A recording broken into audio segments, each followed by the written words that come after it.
Je vous le disais en titre, les enfants paient le plus lourd tribut des effets de l'harmattan. Rhume, fièvre, vomissement et diarrhée sont les signes, entre autres les maladies donc causées par ce vent de poussière. De plus, ces gastro-entérites se transmettent facilement.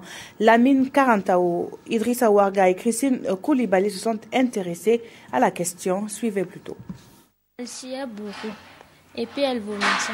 Même à tétée, elle vomit. Ce symptôme qu'a développé la petite Nazifatou est bien connu de nombreuses mères ces temps-ci. Il constitue la deuxième cause de consultation après le paludisme. Voilà, il s'agit généralement des gastro-entérites qui sont fréquents actuellement. Et cette maladie se manifeste à travers 4 grands signes. D'abord, nous avons la diarrhée chez l'enfant. Nous avons en plus de la diarrhée les vomissements. Nous aurons également les maux de ventre. En plus des maux de ventre, nous avons la fièvre. Généralement d'ordre viral, dont le rotavirus est le plus connu, ces infections sont assez contagieuses. La maladie est actuellement transmise sous 3 grandes formes. Premièrement, nous avons le contact direct entre l'enfant et une personne qui est déjà atteinte de la maladie. En plus de cela, nous avons les aliments souillés, nos crudités, autres qu'on arrose dans les champs avec de l'eau qui n'est pas souvent très propre, ou bien un aliment qui est resté ouvert. Les mouches peut-être peuvent prendre des germes venir déposer dessus, ce qui va entraîner la maladie. Comme troisième mode de transmission, nous avons les objets souillés. Un enfant peut déféquer à terre, on n'a pas bien nettoyé, un autre enfant vient s'amuser là-bas. Le temps est également un facteur favorisant. Cette période-là, la décembre, janvier, février, quand il fait froid, cette maladie l'augmente.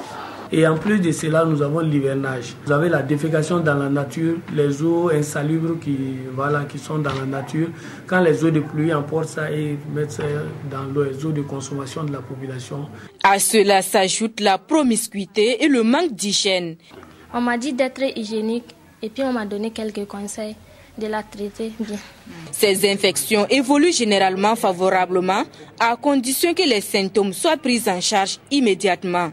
Si la consultation n'intervient pas rapidement, ça peut nous entraîner à la complication. Et cette complication peut entraîner malheureusement la mort chez l'enfant. Pour réduire le taux de mortalité, le gouvernement joue sa partition. Le gouvernement a introduit les vaccins contre le rotavirus dans le programme élargi de vaccination. Normalement, c'est les combinés aux vaccins qu'on fait à 2, 3, 4 mois. Mais contre les autres virus, on n'a pas encore de vaccin. Donc ça veut dire qu'on peut au moins diminuer la charge des maladies en vaccinant contre le rota. Une hygiène irréprochable, la protection contre le froid, entre autres, peuvent mettre les tout-petits à l'abri de ces infections.